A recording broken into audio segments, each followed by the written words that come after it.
Countries around the world are sanctioning Russia. Can China save Russia from an economic meltdown?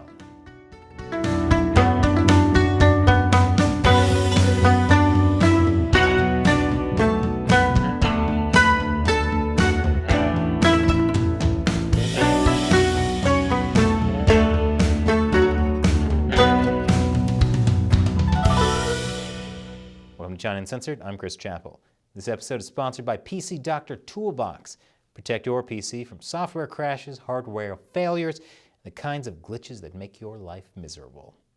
So, after Russia's invasion of Ukraine almost 2 weeks ago, Western countries responded swiftly with sanctions, and they're hitting Russia's economy hard. Sanctions are affecting up to 80% of banking assets in Russia. They're also limiting Russia's access to key technology and even cryptocurrencies. And it's not just Western countries sanctioning Russia. Japan joined in. So did South Korea. And Singapore. Yeah, Singapore. The last time Singapore unilaterally sanctioned another country was in 1978. According to Singapore's foreign minister, despite Singapore's friendly relations with Russia, they had to stand up for Ukraine as a fellow smaller nation. He said, unless we as a country stand up for principles that are the very foundations for the independence and sovereignty of smaller nations, our own right to exist and prosper as a nation may similarly be called into question. It's almost like Singapore is worried about someday getting sucked up by a nearby expansionist power. I wonder who that could be. But Singapore is not alone. When Japan and South Korea are reacting to Russia, they're thinking about China too. Speaking of lessons for China, many of the sanctions are targeting Russian oligarchs who support Putin. You know what they say, you never really appreciate your super yacht until it's confiscated because your friend just invaded another country. But yachts are the least of their worries.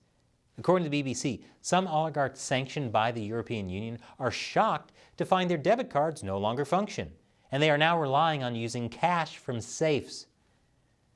Yeah, whenever I have a problem with my debit card, I also have to turn to the piles of cash in my multiple safes. Meanwhile, every Chinese princeling watching this just broke out in a cold sweat because they don't even have hard cash. Bet making China a cashless society doesn't seem like such a great idea now, does it? But sanctions have targeted the broader Russian economy as well. According to France's finance minister, sanctions have frozen $1 trillion of Russian assets. And they've stopped Russia's central bank from accessing almost half of its foreign reserves, which means it's a lot harder for Russia to stop their currency from nosediving. And foreign businesses are cutting ties with Russia too.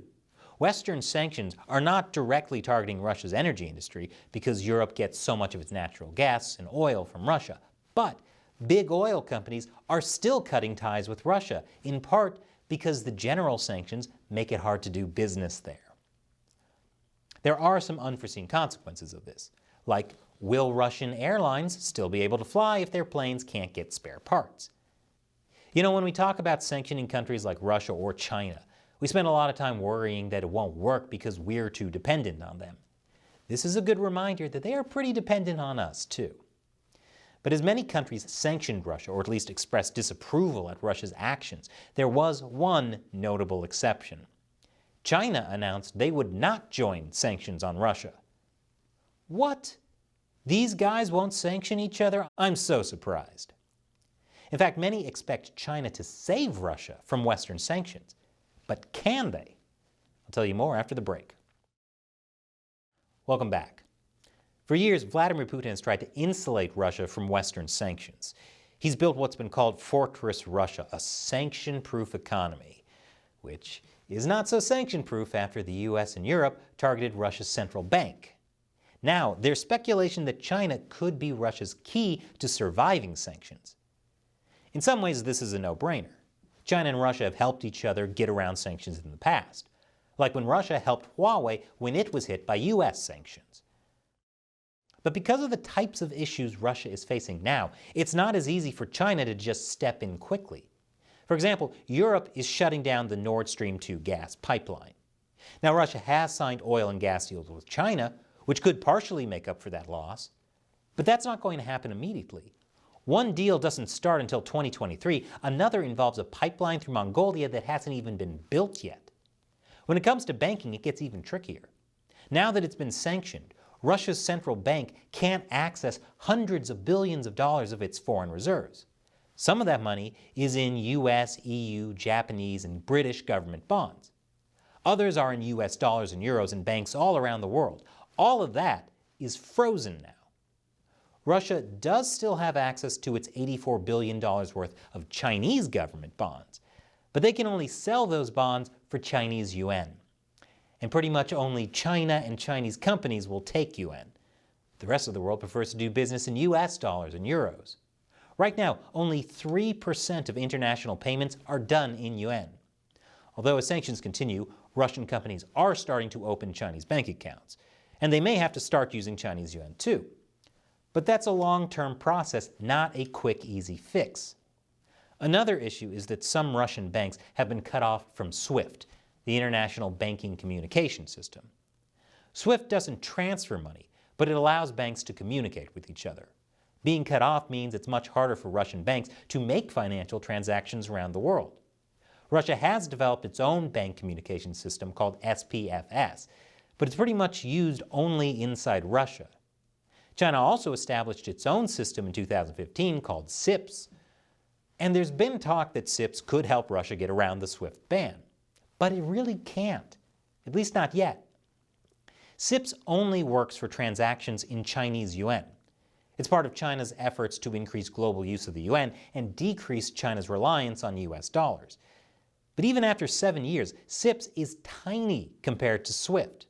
Plus, SIPS is both a payment system and a communication system, but most banks don't use it as a communication system. 94% of banks that use SIPS for payments actually still communicate using SWIFT. So that doesn't help Russian banks get around anything. Is it possible that Russian banks could drive more use of SIPS for communication? Yes, but like the future gas pipelines, that would be a long-term project and not a quick fix. Some people have also suggested China's digital yuan could help Russia get around the SWIFT sanctions. But the digital yuan hasn't even been fully launched yet. It's still in testing, so again, not a quick fix. But the biggest issue isn't that China's alternate systems aren't ready to help Russia yet. The biggest issue is that China won't help Russia if it means being sanctioned themselves. There are already signs this is happening. Chinese state-owned banks have restricted financing for Russian commodities. These state-owned banks usually obey U.S. sanctions because they need access to U.S. dollars. That means China isn't buying things like Russian coal because the state-owned banks don't want to finance those purchases. China-backed development banks have also stopped giving Russia loans. And things may get worse. The U.S. State Department has now explicitly warned Beijing that it will be punished if it helps Russia evade sanctions. And the Chinese Communist Party is not willing to destabilize its own economy to help Russia. China and Russia may be best friends, but the Chinese regime always looks out for number one. And this episode is sponsored by PC Doctor Toolbox. Computer and software crashes, hardware failures, and general computer slowdowns are way too common, and they can happen at the worst times. Like when you're at a business meeting or when Russia is invading Ukraine, it can happen anytime. And that's why if you're using a PC, you should also be using PC Doctor Toolbox. Stop crashes and other system problems before they happen. And we have a 50% off discount just for China Uncensored viewers. Use the link and coupon code below to take advantage of this limited time offer. I'm Chris Chappell. Thanks for watching China Uncensored.